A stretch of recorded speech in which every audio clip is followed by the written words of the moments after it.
Back to my channel. It would mean and subscribe to my channel. उन सभी प्यारे प्यारे से लोगों को तहे दिल से शुक्रिया जो लोग मेरी वीडियोस देखते हैं, लाइक करते हैं, शेयर करते हैं एंड जिन लोगों ने मेरे चैनल सब्सक्राइब किया उन सभी प्यारे प्यारे से लोगों को तहे दिल से शुक्रिया। तो आज का वीडियो होने वाला, मतलब सिट डाउन वीडियो होने वाला। आज का व्लॉग आपके साथ मैं शेयर नहीं कर रही हूँ क्योंकि आज मैं आपके साथ शेयर कर रही हूँ मेरे ब्रूजों की स्टोरी, बूजों की स्टोरी कि मेरे पास कैसे आया था, कहाँ से आया था, मैं इसको कब लेके आई, ये कितने साल क्या हो गया है, ये सारी चीज़ें। क्योंकि और किसी एक सब्सक्राइबर ने तो कमेंट किया हुआ है कि आप अपने बच्चों की स्टोरी शेयर करो कि आपके घर में इतने सारे बच्चे हैं और अगर ये रेस्क्यू वाले बच्चे तो इनको आपने कैसे रेस्क्यू किया, कहाँ से लेके आए, कितने बड़े हैं, ये कितने टाइम से मेरे साथ है। तो उन्होंने ना इंस्टा पे भी मुझे मैसेज किया था, बट मेरे माइंड में कहीं ना कहीं तो था कि मुझे ऐसे स्टोरी शेयर करनी है आप लोगों के साथ, बट इतने दिनों से मैं कर नहीं पा रही थी। आज फाइनली मैंने डिसाइड किया है कि मैं आज प्रॉपर एक स्टोरी बनाऊंगी ताकि एक मेरी जो ये बहुत ही प्यारी प्रीशियस सी मेमोरी है इसके साथ में डे 1 से लेके और जब तक ये मेरे साथ है तब तक का मैं जो भी स्टफ है वो सेव करके रखूं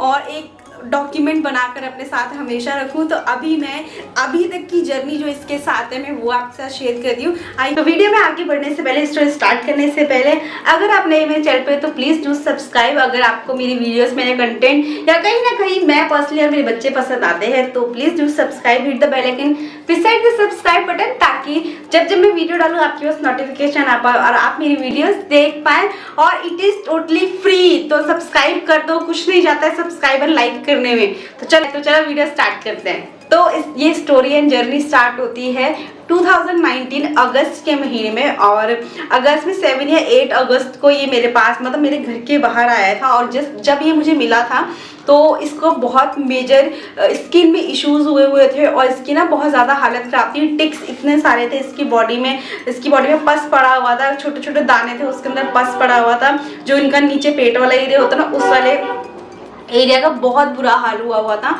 और उसके साथ में इसको फीवर भी था, 106 105 फीवर इसको मैक्सिमम 15 डेज तक जब मैंने ट्रीटमेंट कराया था तो तब तक इसको रहता था। अभी ये हो चुका है 4.5 साल का, क्योंकि 19 में मिला था तो 4-4.5 साल का हो गया। अगस्त में ये हो जाएगा 5 साल का। तो जब ये मेरे पास आया था अगस्त के महीने में 7 या 8 को, मुझे एग्जैक्ट डेट याद नहीं है क्योंकि उस टाइम पे मैं व्लॉगिंग नहीं करा करती थी और ना ही मैं ऐसे फोटोज वगैरह ज़्यादा लिया करती थी, अपनी लेती थी बट ऐसे ना रेंडमली फोटोज वगैरह नहीं होता था, नहीं लेती थी क्योंकि कहीं अपलोड ही नहीं करनी तो लेने की। अभी तो ये हो गया कि मुझे फोटोज एंड वीडियोस का ज़रूरत होता है तो मैं जितनी भी चीज़ें होती हैं वो सारी चीज़ें ऐसे वीडियो बना के रखती हूँ और उसको डॉक्यूमेंट करने का ट्राई करती हूँ कि मैं यूट्यूब पे अपलोड कर दूँगी तो जब भी मुझे देखना होगा तो मैं देख पाऊँगी करके।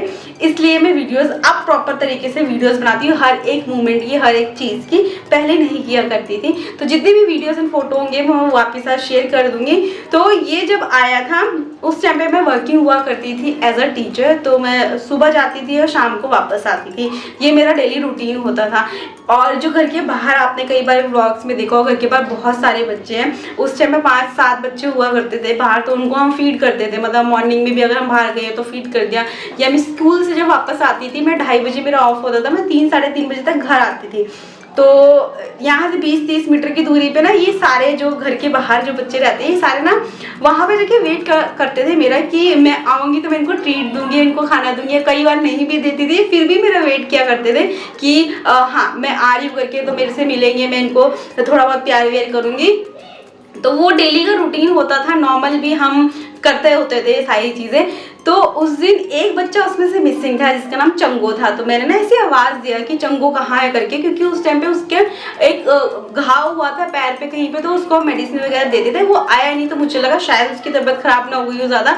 मैंने उसको आवाज़ लगाई और ये भाई साहब आए ऐसे मटकते ऐसे अपनी पूँछ हिलाते हुए, ऐसे ना ऐसे शेक करते हुए आया। बहुत वीक भी था उस टाइम पे, ऐसे शेक करते हुए आया और आखिर से जो ऐसे मगरमच्छ की तरह स्लाइड मारी है ना, मैं आपको फोटो दिखाऊंगी किस तरीके से बैठता था उस दिन भी। ये मेरे घर के जस्ट सामने ये उसी तरीके से इसने स्लाइड मार के ऐसे बैठ गया और मेरे पैर को ना ऐसे लिक करने लग गया, मतलब ऐसे चाटने टाइप का लग गया। और ताकि मैं इसको चीज़ दे दूँ, जो बिस्किट वगैरह मेरे हाथ में थे ऑल तो देती तो मैं सभी को। और ये नया था और इसके ना कान इतने बड़े बड़े थे क्योंकि ये बीगल मिक्स ब्रीड है।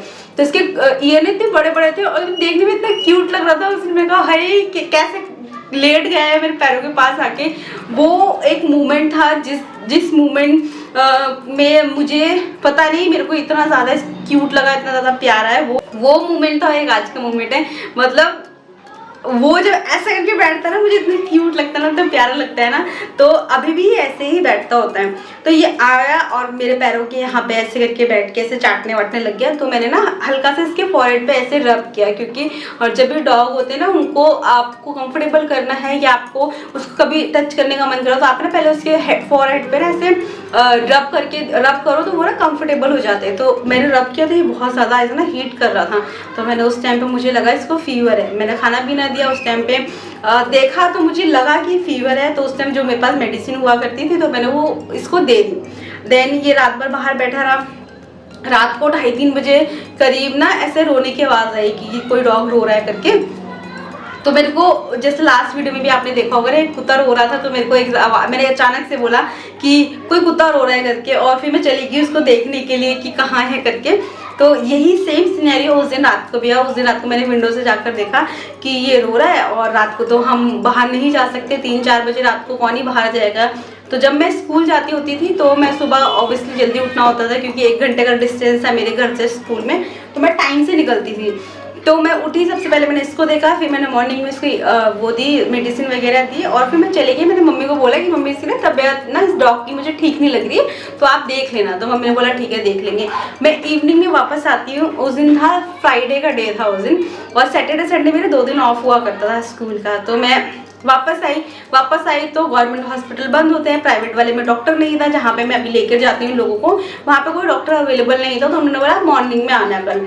तो फिर वो बात वहीं खत्म हो गई। उसके बाद मैंने फिर इसको खाना पीना दिया, दवाई दी, और फीवर तो था ही इसको। और ये ना रात को ना करहाता है जैसे टाइप की ना, तो आवाज़ निकालते, ज़्यादा हीट करता है बॉडी, तो ये उस तरीके से ना आवाज़ निकालता होता था। तो मैंने ना इसको, हमारे घर का जो इंटीरियर था वो भी चेंज हुआ था। पहले ना स्टेयर्स थे हमारे घर के बाद, देन उसके बाद में मेन गेट आता था। तो इसको घर के अंदर तो नहीं बिठा सकते थे, क्योंकि हमारे घर में ऑलरेडी एक बच्चा डॉग था और इन्फेक्शन लगने का डर होता है। तो डॉक्टर से हमने पूछा तो उन्होंने बोला आप इसको घर में मत बिठाना, पहले एक बार हमको दिखा दो, चेकअप करा दो, मे बी इसको मेजर इशू ना हो, कोई डिजीज ना हो जो आपके डॉग को भी लग जाए। तो इस करके फिर मैंने इसको ना घर के बाहर बिठाया हुआ था, मतलब स्टेयर पे ऐसे करके बिठाया था। मैं ना यहाँ पे कहीं फोटो लगा दूंगी, मेरे पास एक फोटो है, 1 या 2 फोटो है सेम डे की बस, तो मैं यहाँ पे मेंशन कर दूंगी। वहाँ बैठाया मैंने, फिर वो पूरा रात निकाल दिया इसने, पूरी रात रोता रहा, क्योंकि आवाज़ तो ऑब्वियसली सुनाई देती है घर के बाहर ही कोई अगर डॉग रो रहा होगा तो। फिर मॉर्निंग हुआ, मॉर्निंग में मैं जल्दी से उठी, मेरा काम जो भी फिनिश करना था वो फिनिश किया। उसके बाद मैं गवर्नमेंट हॉस्पिटल में इसको लेकर गई, क्योंकि स्कूटी पर लेकर जाना था। और यहाँ से मैं जाती हूँ डॉक्टर जहाँ अभी जाती हूँ, वहाँ अशोक विहार जाती हूँ। बहुत छोटा था, पहली बार मैं इससे मिली थी, मुझे नहीं पता था कंफर्टेबल होगा स्कूटी पे या नहीं होगा, कूद गया तो मैं क्या करूँगी। तो इस करके मैं लेके गई इसको गवर्नमेंट हॉस्पिटल में। वहाँ पे उन्होंने लगाए 3 इंजेक्शंस और बोला था कि घर लेके चले जाओ। मतलब उन्होंने ना ऐसे टच करके भी नहीं देखा, ऐसे दूर से देखा, टिक्स है, ये है, वो है, फीवर है, और वो कर दो, इंजेक्शन लगा दो। तो उन्होंने 3 इंजेक्शन लगाए, बट मेरे को ना वो सेटिस्फेक्शन नहीं आया कि यार आप देख ही नहीं रहे हो बंदे को, तो आप इंजेक्शन लगा किस चीज़ के लिए हो। तो उन्होंने बोला एंटीबायोटिक लगा दिया, फीवर का लगा दिया, बारिश होती है अगस्त के महीने में, ये हो गया वो हो गया, उन्होंने ऐसा करके बोला। तो मुझे था कि उन्होंने लगा तो दिए इंजेक्शन भी कैसे लगाए गवर्नमेंट हॉस्पिटल में, आज से 4 साल पहले की बात बता रही हूँ। आज भी वही सेम चीज़ें हैं। यहाँ ह्यूमन के लिए तो हॉस्पिटल में इतनी फैसिलिटीज़ नहीं होती, एनिमल के लिए तो कुछ ही नहीं है इंडिया के अंदर, कुछ भी। मतलब अगर आप गवर्नमेंट हॉस्पिटल में जाओगे तो आपको गवर्नमेंट हॉस्पिटल सिर्फ आपको डॉक्टर प्रोवाइड कराएगा, मेडिसिन हो गई या कोई भी सिरिंज हो गई या कुछ भी XYZ आपको चाहिए तो वो लिख के देंगे आपको, आप मेडिकल शॉप से लेकर आओगे, आप डॉक्टर को दोगे जाके। तो डॉक्टर भी नहीं, कंपाउंडर आके इंजेक्शंस लगाएगा, जो भी ग्लूकोज वगैरह और बॉटल वगैरह चढ़ाते हैं, जो भी ट्रीटमेंट होता है वो कंपाउंडर आके देगा। बस डॉक्टर कोने में बैठ के ना आपको बताता रहेगा कि ये हुआ है, वो हाथ लगा के हमें देखते होते हैं। वो आज भी वैसा ही है। मतलब यहाँ पे जितने हॉस्पिटल हैं आई गेस दिल्ली में, वो सारे ऐसे ज़्यादा तो है नहीं, नर्सिंग होम टाइप के, छोटे छोटे क्लिनिक्स टाइप के हैं, तो वो सारे ऐसे से ही हैं। तो गवर्नमेंट हॉस्पिटल का ये सीन है एनिमल्स के लिए। आज भी इंडिया में इतना ग्रोन कर गया है, इंडिया इतना सही चीज़ें हो गई हैं, इतनी सारी सरकारें बदल गई हैं, बट कोई भी ना एनिमल के लिए कुछ नहीं सोचता है, कुछ भी नहीं है। प्राइवेट डॉक्टर्स के पास जाओगे वो बहुत ज़्यादा चार्ज करते हैं, क्योंकि उनको पता है कि कहीं गवर्नमेंट में तो है नहीं, तो ट्रीटमेंट तो कराना ही पड़ेगा। और हम जैसे लोग तो कराते भी ट्रीटमेंट, क्योंकि हम देख नहीं पाते करके। एंड देन आते हैं टॉपिक पे वापस। तो वहाँ उन्होंने इंजेक्शन वगैरह लगाए, मैं घर आई, घर आने के बाद मुझे नहीं लगा कि ये ठीक है करके।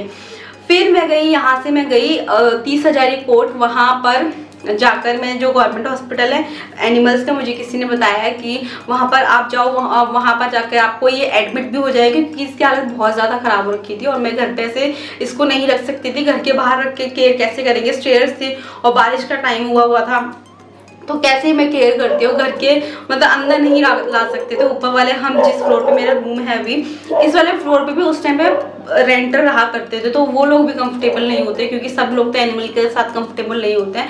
तो प्रॉब्लम ये थी कि इसको आप घर के अंदर रखकर गर्म सा एक माहौल देना है करके, क्योंकि उसको फीवर बहुत ज़्यादा था।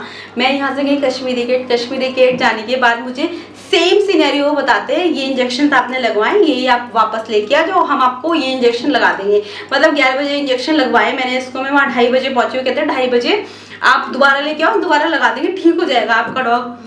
मैं अगर 4-5 घंटे का तो गैप दो ना, पता नहीं क्या ही था वो। मैं वहाँ से लिया, इसको उठाया, मैंने बॉक्स में रखा, स्कूटी पे जैसे मैं ले जाती होती हूँ मैंने स्कूटी पे रखा। और इसकी हालत बहुत ज़्यादा ख़राब थी, क्योंकि फीवर बहुत ज़्यादा इसको तेज हो रखा था, बारिश भी हो रही थी, ठंड भी लग रही थी इसको।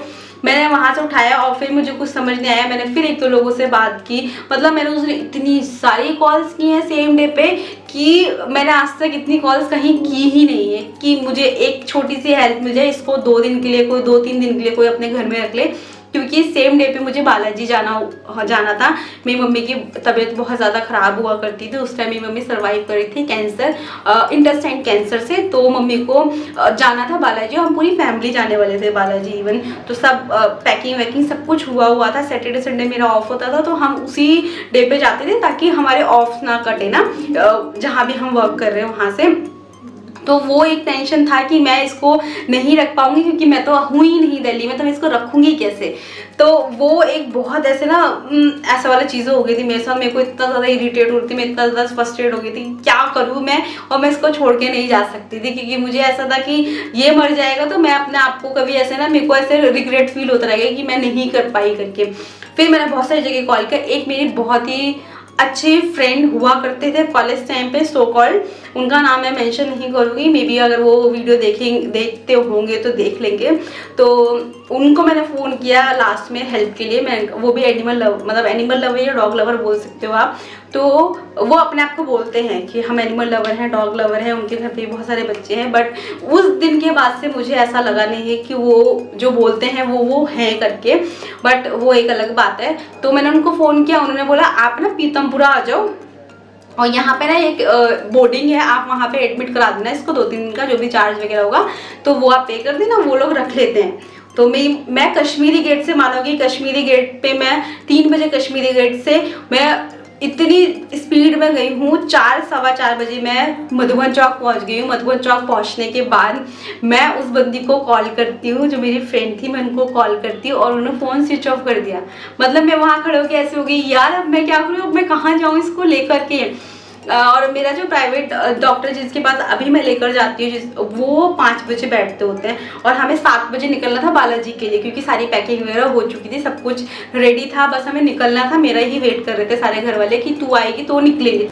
तो अब वहाँ वो फ़ोन नहीं उठा रहे, मैंने सारे नंबर ट्राई किए, उनके घर के नंबर जो मेरे पास थे वो भी ट्राई करे। और वो एक दिन था 3-4 साल पहले और आज का दिन है, उन्होंने कभी पलट के मुझे कॉल नहीं किया कि क्या हुआ था, तू आई थी या नहीं आई थी। एटलीस्ट मतलब मुझे उस टाइम लगा कि may be phone switch off हो गया होगा, इसलिए उन्होंने वो नहीं कर पाए कॉल। बट उसके बाद भी उन्होंने कोई कंसर्न नहीं दिखाया, नहीं कोई कॉल किया।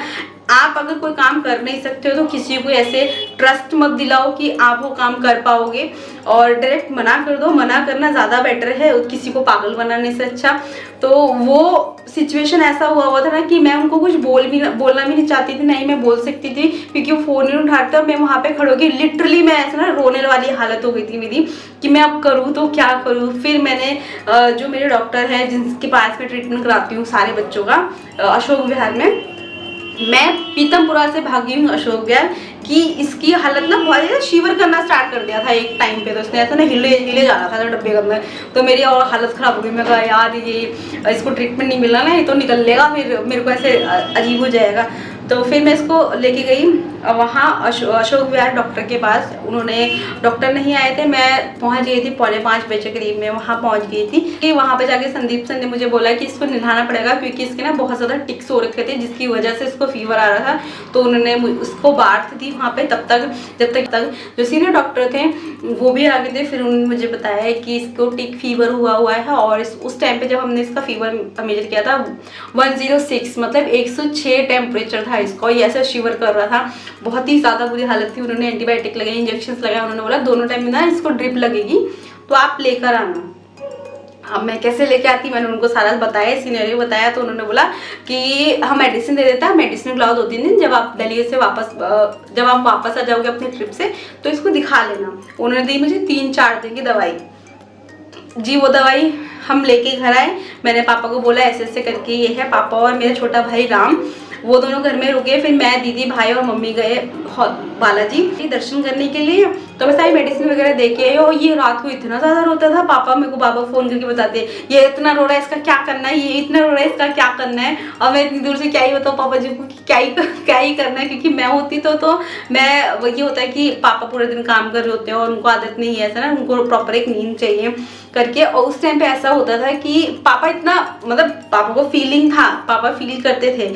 और उस टाइम पे इतना ज़्यादा नहीं था कि हाँ कोई बीमार है तो उसके लिए पूरी रात जागना है, ये करना है, वो करना है, ऐसा नहीं है। बट अभी तो बहुत सारे चेंजेस आए हैं, वो मैं आपको आगे बताऊंगी कि क्या क्या चेंजेस आए हैं फैमिली के अंदर। तो राम को मैंने बोला हुआ था कि तू भाई प्लीज़ संभाल ले, मैं तेरे को आके ना चीज़ दिलाऊंगी या उसका जो भी चीज़ें होंगी ना मैं तेरे को कर दूंगी। तो वो उस लालच में और मेरा कहने पे वो पूरी रात इसके साथ रहा, पूरी रात उसने बात की, वो सूसू फटे जो भी ये कर रहा था सब कुछ उसने क्लीन किया। एंड देन मेडिसिन वगैरह भी खिलाई। हम आए फिर बालाजी से वापस आए मंडे मैंने स्कूल ज्वाइन किया जाके। और स्कूल ज्वाइन करने के बाद 3 दिन की इसको मेडिसिन दी थी तो इसको आराम आ गया था। मतलब ये था कि ये थोड़ा सा नॉर्मल होना लग गया था, इसका जो फीवर था वो धीरे धीरे करके कम होने लग गया था। 3 दिन बाद ये इतना ज़्यादा रात को रोता था, हम ना इसको बाहरी स्टेयर्स पे बिठाते होते थे। तो ये इतना ज़्यादा रोता था। तो एक दिन ना पापा ने ना रात को इसको, पापा ने बोले अब तो ये ठीक हो गया। रात को ना पापा इसके जो फर्स्ट ऑनर था जो इसको लेकर आया था उसका घर हमें पता चल गया था ये कहाँ को रहता है। वो यहाँ से आप मान लो 50-60 मीटर दूर रहता है, गली के अंदर से घुमा के पापा लेके गए उसके घर के आगे, छोड़ के आ गए कि अब तो ठीक हो गया तो वो लोग घर में रख लेंगे। बट वो इतने निकम्मे लोग थे ना, उन्होंने देखा भी नहीं इसकी बेचारी की तरफ। तो ये पापा वहाँ छोड़ के आए। मैं मॉर्निंग में उठी, पापा, मैंने पूछा कहाँ है, पापा कहते हैं कि वो तो मैं छोड़ के आ गया, जिसका था उसी के पास छोड़ के आ गया। रात को रोता है, तुम सोते रहती हो और तुमको तो होश नहीं होती है और पूरी रात हमको परेशान करता होता है ये, मतलब रोता है। और बिट्टू भी परेशान होती है क्योंकि बिट्टू ना बहुत ऐसे सेल्फ कॉन्शियस लोग नहीं होते जो मतलब मैं ही हूँ बस मैं ही हूँ, ऐसे वाले लोग होते हैं ना, वो वैसी सी है। मतलब इसको छोड़ के आ गए। और छोड़ने के बाद पापा ने बोला ठीक हो गया था। फिर मैंने ज़्यादा पूछा भी नहीं क्योंकि मैं भी वर्किंग हुआ करती थी, मैं इतना टाइम नहीं दे पा रही थी इसको और तबीयत भी ठीक हो गई थी इसकी। तो मैंने सोचा चलो ठीक है चला गया है। मैंने इतना ज़्यादा आर्ग्यूमेंट नहीं किया क्योंकि मम्मी को लेके हम लोग ऑलरेडी वहाँ पे उस टाइम पे परेशान हुआ करते थे क्योंकि मम्मी की तबीयत ठीक नहीं थी। मैंने आपको बताया उस टाइम पे मम्मी सर्वाइव कर रही थी एक बड़ी डिजीज़ के साथ में। तो 3 दिन बाद हुआ क्या, जहाँ मैं स्कूटी खड़ी करती हूँ ये मेरी स्कूटी के नीचे उसी तरीके से ऐसे मगरमच्छ की तरह लेटा हुआ मुझे मिल गया जब मैं स्कूल से वापस आई। और स्कूल से वापस आने के बाद मैं अंदर आई, मैंने बैग रखा, डिग्गी से मैं सामान लेने गई तो मानोगे अब 3 दिन बाद ये इतनी सारी गलियां ढूंढ ढांड के ये मेरी स्कूटी के नीचे आके उसी पोजीशन में और वही मासूम सी शक्ल बना के आकर के बैठा हुआ है। वो दिन है, उस दिन मैंने बोला नहीं ये कहीं नहीं जाएगा, अब ये यहीं रहेगा और इसका ट्रीटमेंट मैं ही कराऊंगी क्योंकि इसके ना वापस जब ये आया 3 दिन बाद तो इसकी हालत और ज़्यादा ख़राब हो गई थी। इसके बॉडी पे बहुत ऐसे पैचेस हुए थे जहाँ पे बाल नहीं थे। तो मैं यहाँ पे कहीं फ़ोटो लगा दूंगी, उस डे की तो फ़ोटो नहीं है बट ये फ़ोटो जो मैं आपको दिखाऊंगी, वीडियो दिखाऊंगी, वो 2-3 महीने बाद की आई गेस। तो उस टाइम पे मैंने वीडियो वगैरह फोटो वगैरह क्लिक कर दी थी क्योंकि डॉक्टर को भेजनी होती थी। मैं रूटीन चेकअप के लिए इसके जा नहीं पाती थी क्योंकि टाइम नहीं होता था। तो वो वापस आया, मैंने बोला अब नहीं जाएगा कहीं, मैं इसको स्टेयर्स पे उठाऊंगी, अंदर नहीं आएगा, स्टेयर्स पे उठाऊंगी, कुछ नहीं करेगा बिट्टू को। मैंने घर वालों को कन्विंस किया कि नहीं नहीं नहीं ये यहीं रहेगा करके। तो मैंने बोला रात को अगर कुछ करेगा तो मैं टेक केयर करूँगी, मैं उठी रहूँगी इसके लिए, बस इसको ठीक हो जा रहा था, फिर इसको जहाँ छोड़ना ना घर के बाहर ही छोड़ देंगे करके। तो पापा मम्मी मतलब फैमिली वाले सारे कन्विंस हो गए। और उसके बाद फिर मैं डॉक्टर के पास लेके गई, फिर इंजेक्शन डॉक्टर ने ट्रीटमेंट किया। उन्होंने बोला कि इसको दोनों टाइम ड्रिप लगेगी, मतलब सुबह शाम दोनों टाइम ड्रिप लगेगी। और लकीली उस हफ्ते में मैं सिर्फ 3 दिन स्कूल गई थी और बाकी डेज मेरा ऑफ था किसी रीज़न से। सैटरडे संडे मेरा ऑफ होता था स्कूल से, और बीच में कोई गवर्नमेंट के 2 छुट्टियाँ आ गई थी, तो कंटिन्यू 4-5 दिन मेरे ऑफ हो गए थे। तो मैंने कहा कि चलो ठीक है मैं लेके आ जाऊंगी। और उस बीच में क्या होता है, एम्स हॉस्पिटल जहाँ से भी मम्मी का ट्रीटमेंट चल रहा था, ये वहाँ से हमें कॉल आता है कि